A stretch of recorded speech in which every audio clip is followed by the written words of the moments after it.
और अब बात सितारों की करते हैं। आसमान के सितारों की नहीं, फिल्मों के सितारों की बात हम कर रहे हैं, जो कि महाराष्ट्र में विधानसभा चुनाव होने जा रहे हैं और मुंबई महाराष्ट्र की राजधानी है। तो भला मुंबई में रहने वाले फिल्मी सितारे इस चुनाव से कैसे अलग रह सकते हैं? तो कहानी यह है कि कुछ सितारे राजनीतिक दलों से जुड़कर उनके लिए प्रचार करने में जुट गए हैं, तो कुछ सितारे लोगों को वोट डालने के लिए जागरूक भी कर रहे हैं। चुनाव लोकतंत्र का महत्वपूर्ण उत्सव होता है, तो तमाम सितारे अपने अपने तरीके से इस उत्सव को जीवंत बनाने के लिए अपना रोल निभा रहे हैं। देखिए हमारी इस रिपोर्ट में।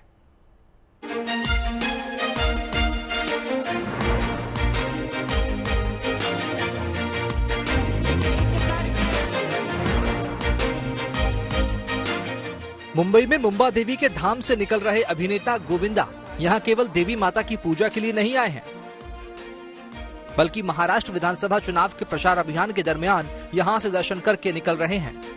गोविंदा महायुति के नेताओं और उम्मीदवारों के साथ पदयात्रा में शामिल हो रहे हैं और अब जनसभाओं को संबोधित करके अपने खास अंदाज में वोट मांग रहे हैं, अपनी पार्टी की जीत की दुआएं मांग रहे हैं।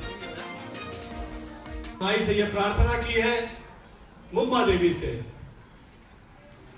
और मैं ये कह रहा हूं कि माता मातैव सर्वत्र मातृदेवो भव।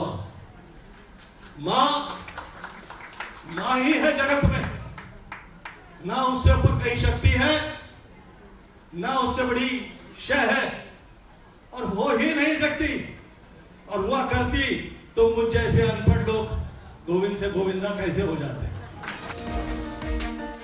आपको बता दें, गोविंदा ने 2004 में कांग्रेस के टिकट पर मुंबई नॉर्थ से लोकसभा चुनाव लड़ा था और सांसद बने थे। हालांकि उन्होंने बाद में सियासत को बाय बाय कर दिया था, लेकिन 2024 के महाराष्ट्र विधानसभा चुनाव से चंद महीने पहले उन्होंने शिवसेना शिंदे गुट का दामन थाम लिया। मैं जिस वक्त शिवसेना में आया, मेरे मुंह से कुछ ऐसे अल्फाज निकले थे कि एक सांस की फूंक में 7 सुर निकलते हैं, एक पांव की ताल पे कई घुंघरू नचते हैं, एक दिए से न जाने कई दिए जल जाते हैं, और एक प्यार की गोद में न जाने कई प्यार बन जाते हैं। महाराष्ट्र के चुनावी सीजन में एक और मशहूर फिल्म स्टार ने सियासत में कदम रखा, वो है सयाजी शिंदे। हिंदी और मराठी सहित कई भाषाओं की फिल्मों में अपनी एक्टिंग का लोहा मनवा चुके सयाजी शिंदे अक्टूबर में अजीत पवार के एनसीपी में शामिल हुए और अपनी राजनीतिक पारी की शुरुआत की। फिल्मों में कई बार नेताओं का किरदार निभा चुके सयाजी शिंदे अब रियल लीडर के रोल में नजर आ रहे हैं।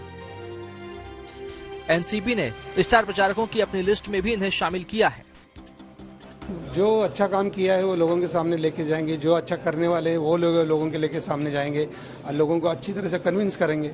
लोग घड़ी के सामने का बटन दबाएंगे तो ये पार्टी जाएंगे, सब जगह जाएंगे, जहाँ जहाँ राष्ट्रवादी के जो उम्मीदवार खड़े हैं वहाँ सब जगह जाएंगे। इस बीच बॉलीवुड अभिनेत्री स्वरा भास्कर भी महाराष्ट्र चुनाव में सक्रिय हो चुकी हैं।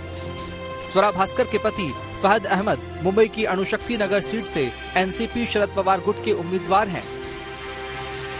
तो स्वरा सोशल मीडिया पर लोगों से मदद की अपील कर रही हैं।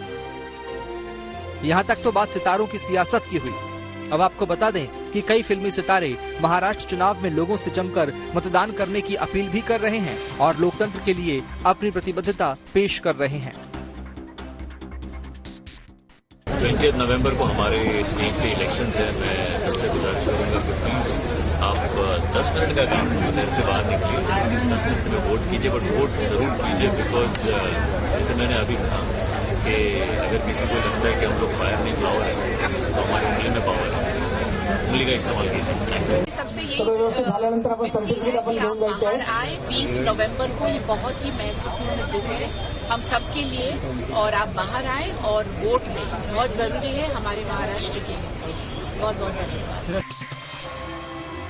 महाराष्ट्र में चुनावी बिसात बिछ चुकी है, मतदान होने में महज कुछ ही दिन बचे हैं। माहौल तैयार है, तो उम्मीद है कि आने वाले दिनों में और भी सितारे बाहर निकलेंगे और चुनाव प्रचार में भले ही शामिल ना हो, लेकिन मतदान की जागरूकता बढ़ाने में कतई पीछे नहीं रहेंगे। Bureau report, good news today.